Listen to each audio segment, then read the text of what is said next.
Frustrated with manifesting? All of those vision boards and meditations? All of that trying so hard to believe that it's already yours and then nothing. You are not doing it wrong. You're just not doing it right for you. Let me show you what actually works. I've believed in manifesting since before I even knew that it was a thing. Because in my life, I'd manifested so many things from childhood through adulthood, big things, small things, things that I knew were mine that actually came true. But every time I tried to manifest something, nothing. And sometimes the harder that I tried, and the more that I tried to implement some sort of system that I learned, the worse things got. Like it actually seemed that I got less lucky, like less synchronous things happened to me. So I did what I do. I researched, I read, I studied, and then I looked back and kind of started to deconstruct what was going on in the times when I just manifested things organically. What were the things that were present for me then? And then I went back and I looked at all of the things that I had studied and read over the years, all of the systems that I tried to implement. And there were a lot of them. There were all of the ancient wisdom traditions like the Vedic and the Hindu and the Taoist and even the Greek Hermeticists. There were the pioneers of the New Thought movement in the United States, guys like Earl Nightingale and Claude Bristol, Norman Vincent Peale and Napoleon Hill. And of course there were the modern manifestors, and they ranged from the scientists to the spiritualists and everything in between. From Martha Beck, Dr. Todd Michael, Joe Dispenza, Esther Hicks, Dr. James Doty, Marianne Williamson, Mike Dooley, and Gabby Bernstein, and so many more. There were consistencies, but not one consistent system for manifesting. And that's when it really hit me. One of the things I've learned through all of my years of coaching is no two people's growth evolution looks the same. Of course, there are consistencies, elements that are there for all of us as we evolve and grow. But the way we implement them in our lives, the way we actually use them and practice them, varies so much from person to person. Why would manifesting be any different? And it turns out it's not. So I dug back in to that deconstructed version of my own manifesting, what I would call organic manifesting. And I looked at all of the systems that I had tried over the years, all of the things that I had read, and I looked for those consistent elements. I uncovered 10 of them, 10 elements that are always present when we manifest. They're present in all of those ancient wisdom cultures. They are present in all of those systems, old and new, and they are present, at least they were for me and the people that I've worked with, in any organic manifesting, the things that just seem to happen like magic in our lives. And so these 10 elements, they are not steps, they are not a process, and they're not a system. But when we can learn to live with them as a part of our lives, just kind of the way we do business every day, we live life in what I would call a manifesting state. And then things really get juicy. So here are the 10 elements of living your life in a manifesting state. The first one is space. And I'm going to tell you, I don't know many women, especially women over 50, who have enough of this in their lives. And I mean space on every kind of plane. I mean physical space, clutter, a space in your home or world or office where you can just go off and be by yourself. Mental space. And this is a big one. All of those circulating thoughts and ruminations and to-do lists and things that have to happen and should be swirling around in your brain all the time clutters the mind. The first and most important element to live in a manifesting state is to create physical and mental space for yourself. The second is objective self-awareness. Now, by self-awareness, I mean being aware of what your patterns are in life. What are your habits? What are your beliefs?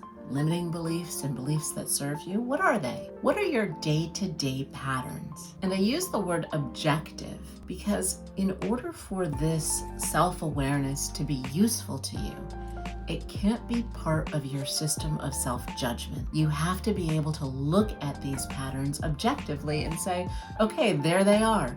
These things exist for me. You don't have to do anything about them. You don't even have to know what to do about them yet, but to just be objectively self-aware of who you are right now is number 2. The third element that needs to be present when we live in a manifesting state is clarity about a future state. And this is one that really trips us up because we believe that by clarity, it means we need to know specifically what we want. You don't. In fact, sometimes manifesting works best when the thing that we know and the thing that we focus on is the feeling state that we're moving toward. So when you're creating clarity about your future state, you can tap into those feelings of how do I want to feel about myself? How do I want to feel about my life? How do I want to experience the world around me? That is enough. And as a matter of fact, it may be the most powerful way of all to live in a manifesting state. The other thing about clarity that trips us up sometimes is that when we're clear about what we want, it also needs to be aligned with what I like to call our open-hearted soul self. This is the you that is of greatest benefit and impact to the world around you. Does that mean that you have to win the Nobel Peace Prize or make $1 kajillion and give it away to people or live life as a penniless martyr in service to the world? Absolutely not.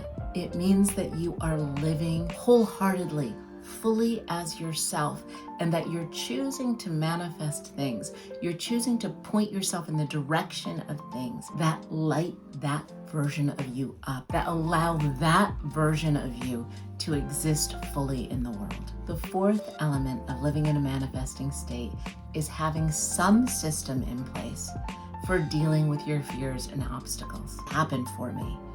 All of those synchronicities, all of those things that you've already manifested in your life, you worked toward them. You took action to get there. And I guarantee you that you faced fears and obstacles along the way.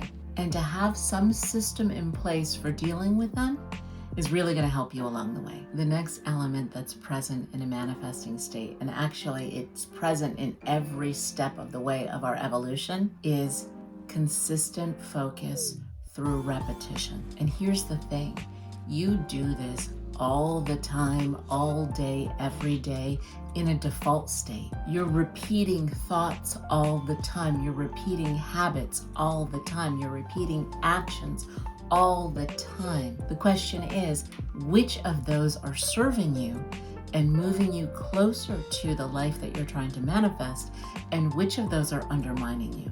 So sustained focus through repetition is critical, not only to live in a manifesting state, but to evolve and to move toward anything that you want in life. Number 6, this one has been present in every single wisdom culture, in every single system of manifesting that I have ever heard of, read, tried, worked on. Additionally, it absolutely is present anytime we manifest something organically, and that is some form of visualization. We need to tell our subconscious and preconscious mind what to point us toward. We need to tell every energetic part of ourselves what we're looking for in the world. And we do that by using our senses, by visualizing, by feeling into the emotion. Those visualizations are super powerful tools to help point you in the direction that you want to go, to help you see reality differently than you're seeing it right now, because you're filtering for the reality that you're telling your brain to filter toward. So visualization rewires those filters so that you're filtering reality closer to what you want to be pointing toward. Number 7, tapping in. This is when you feel aligned and connected to whatever you believe, whatever that soul self version of you believes is greater then the self. And for some of you, it's God or your religion. For some of you, it's the universe. For others, it's nature itself. Tapping into whatever you believe is greater than yourself is absolutely critical to living in a manifesting state. Number 8, we so often forget that if we want to live in a manifesting state, if we want to draw more of what we want toward us in life, we must act. And not just act, we have to take action regularly. And those actions that we take have to be different. They can't be the same kinds of actions we've been taking so far. The kinds of actions we've been taking so far are going to bring us more of the kinds of results that we have so far. And if that's what you want in life, that's great. But if you're angling for something new, we need to take action that's a little bit different. And these actions don't have to be enormous leaps of faith. They can be tiny little steps forward. Number 9, in order to live in a manifesting state, you need to surrender, let go. And this is not only really hard for us, it's counterintuitive. Wait a minute, if I'm working so hard on this thing, how do I possibly let go of it? If I want this so badly, if it's so aligned with this soul self, why would I let go of it? How could I possibly let go of it? And that's the trick here. Surrender does not mean letting go of what you want. It doesn't mean giving up on what you want. It means letting go of the need that it happen in a certain way, that it look a certain way, that it happen in a certain time frame. It means tapping into a sense of inner trust that if you are moving toward it, it will eventually manifest in the right way, in the right time. Surrender is a difficult practice, but a super important one if you want to live in a manifesting state. Number 10, if we want to live a life that draws things toward us, that feels full and abundant and alive and constantly evolving, we also have to live in a state of gratitude. And while that can feel counterintuitive, how can I be grateful for that which I don't have? We can always be grateful for that which we do have. No matter how much that is, no matter how little that is, no matter how happy you feel, no matter how desolate you feel, we can always tap into some spark of gratitude. So these 10 elements, they are not a process. They are not steps in a system. They are simply individual elements that when we adopt them into our day-to-day lives, into our way of being, our personal growth becomes easier. Our evolution becomes easier. The relationships that we have become easier and more deeply connected, and we live in accordance with these 10 elements.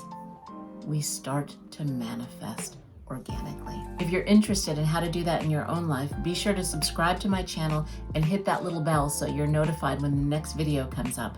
I'll be covering each of the 10 elements in depth in my series, Living the Manifesting Life. Until next time, big love.